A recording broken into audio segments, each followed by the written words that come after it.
Fox 61 News at 6 starts now.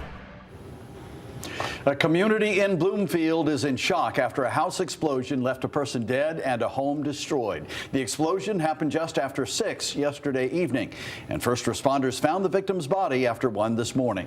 Thanks for joining us for the Fox 61 News at 6. I'm Brent Harden. And I'm Sarah Sanchez. Fox 61's Alicia Hercules is live in Bloomfield. She talked to neighbors today who, as you can imagine, are shaken up. Alicia.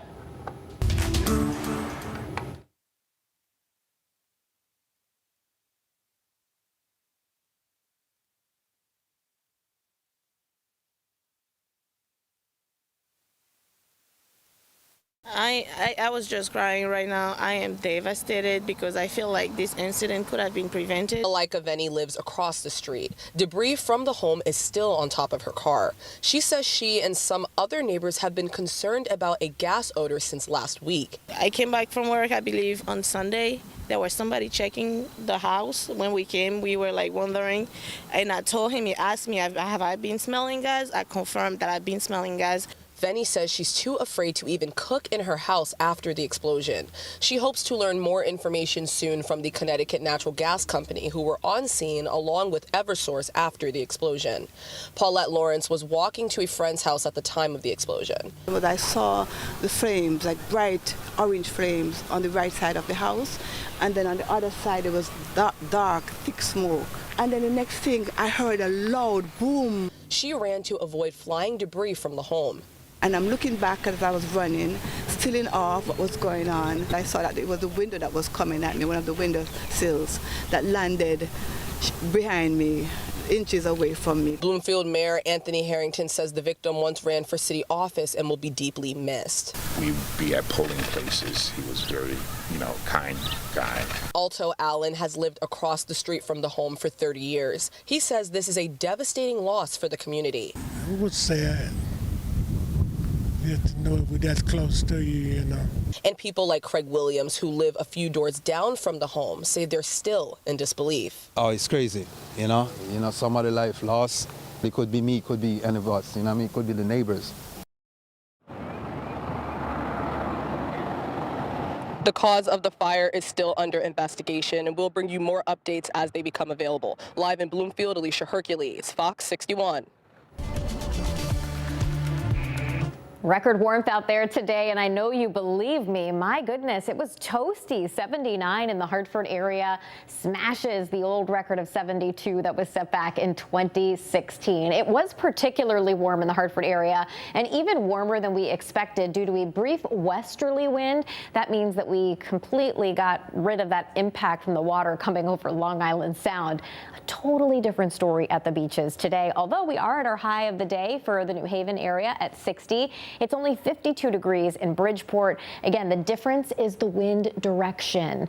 50 right now in Groton, but 72 in Windham, 71 in Waterbury, and mid-70s still at this hour for Danbury and New Milford. It is a great evening to fire up the grill, go for a long walk, open up the windows, all of the things. I asked people online, hey, what's on your weather agenda? They were like, I don't think I'm going to get it all done. I don't know if there's enough time. So it's a mild night ahead. We do have a few showers in the forecast tomorrow, especially later in the day and at night, and it won't be as warm. It's not, going straight into winter tomorrow, but we're going to kind of slowly dial it back. Heading into the day tomorrow, any early sun will fade behind increasing clouds, highs up around 60. We'll talk about the chance for a shower or a thunderstorm coming up. Rachel, thank you. And developing here at 6:04, back-to-back homicides in the city of Hartford has neighbors in the capital city on edge. Just a single day separated the two recent deaths. And as Fox 61's Aaron Coogan explains, Hartford's 2026 violent crime numbers are outpacing those of last year. Well, with little time to mourn the 75-year-old woman killed in her Washington Street apartment and less than a mile up the road, a single bunch of red roses now lie in honor of another life gone too soon. 2 deaths, 2 crime scenes, all just more than 2 blocks apart. This map shows the proximity of 2 apartment complexes in the capital city where Hartford police were called in cases that both ended in a victim's death. It really broke my heart. She used to help a lot of people. If they needed help, she would be happy to help them. It was just this past Sunday, 52-year-old Otaku Holder was charged with the murder of 75-year-old Linda Anthony after police say he was found barricaded within her Washington Street apartment. Anthony was eventually found inside unconscious unconscious with severe head trauma. She was declared dead on the scene. It would be great to have a security guard here, because after all these issues that we're going through, we don't feel like we're safe here. Only exacerbating concerns 24 hours later, and police were called back near the neighborhood, this time for reports of shots fired. 42-year-old Christopher Shannon was found shot and unconscious in the street in front of his Allen Place apartment. He was rushed to the hospital, where he later died. We watched as friends and family mourned Tuesday morning, laying a bouquet of roses outside in his honor. Investigators had also returned to the scene to obtain surveillance camera footage and any additional evidence from that night. According to the most recent Hartford Police CompStats report, as of February 28th, 3 people had been shot and killed compared to 2 this time last year. The number of people involved in non-fatal shootings also increasing 140%, with year-to-date totals rising from 5 last year to 12 this year. Meanwhile, as investigation continues into both homicides, we reached out to the Hartford City Council Committee on Quality of Life and Public Safety to see their response to the recent acts of violence. We did not hear back. In Hartford, Aaron Coogan, Fox 61. Man's been arrested after a Connecticut woman was shot and killed in Maine. According to Maine State Police, someone called 911 Sunday night to report the shooting of 23-year-old Michaela DeSantis of Colchester. DeSantis was taken to the hospital where she died. Police say last night, Austin Doucette of Carrabassett Valley, Maine, was arrested and charged for her murder. A man is in the hospital after being stabbed in New Haven. It happened just after 5 last night near Church and Temple Streets. The victim, a 32-year-old who lives in Pennsylvania, told police he was at the bus stop when he saw a man with whom he has had prior altercations. Police say the suspect then stabbed the victim multiple times with a kitchen knife and left. The victim was taken to the hospital where he is now in stable condition. And police are still looking for the suspect. Anyone with information on what happened is asked to contact New Haven Police. 4 people were injured, one of them critically, after a series of crashes in Ansonia. Police say on Sunday someone reported their car had been hit by a Jeep at the intersection of Bridge Street and West Main Street. Police say the Jeep was then involved in a second accident, hitting 2 more cars and a pole before catching fire.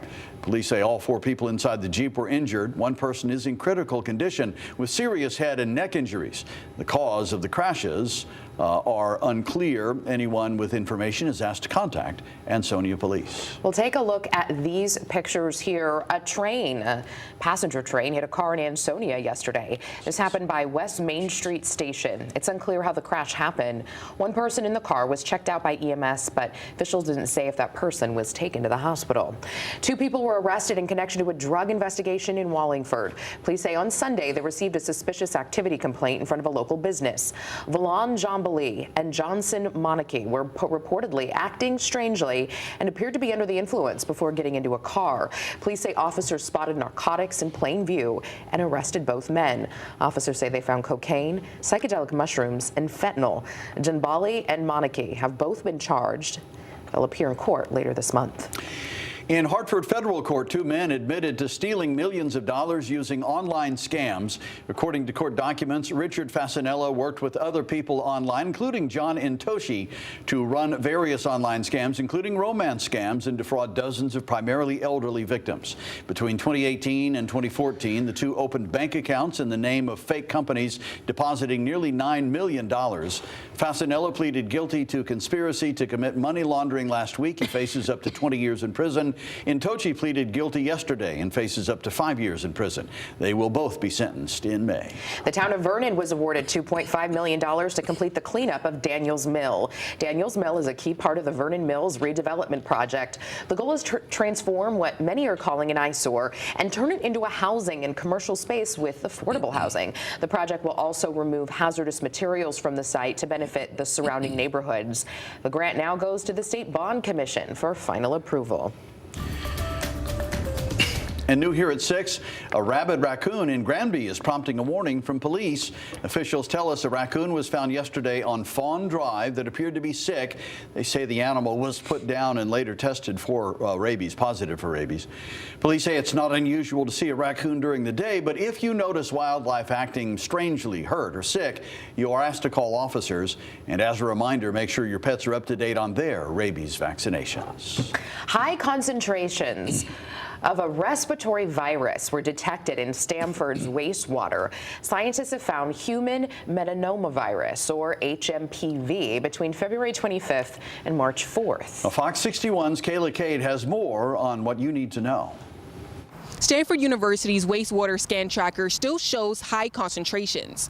This is a time of year where we can see an uptick in HMPV cases. So I spoke with an expert on infectious diseases about what you can do to protect yourself and your family. Everybody's at risk for getting this. That's the warning from Hartford Healthcare's Assistant Director of Infectious Diseases about human metapneumovirus, or HMPV. Another one of those respiratory viruses amongst many other circulating viral pathogens that like to cause respiratory disease in all ages, from birth to death, basically. Dr. Ulysses Wu says while most cases are mild, young children, older adults, and people with weakened immune systems may face more serious illness. It can also be tricky to tell if you have it. Sometimes people feel like they have the common cold, and so it does produce very similar symptoms, though it can be more severe in extremes of age and those who may be immunocompromised. But there are signs you can look out for. So if they are low on oxygen, if they are having fever, they're breathing at a very rapid rate, so they're going to go into impending respiratory failure. While your doctor can test for HMPV, Dr. Wu says there is no treatment. If you suspect you have it,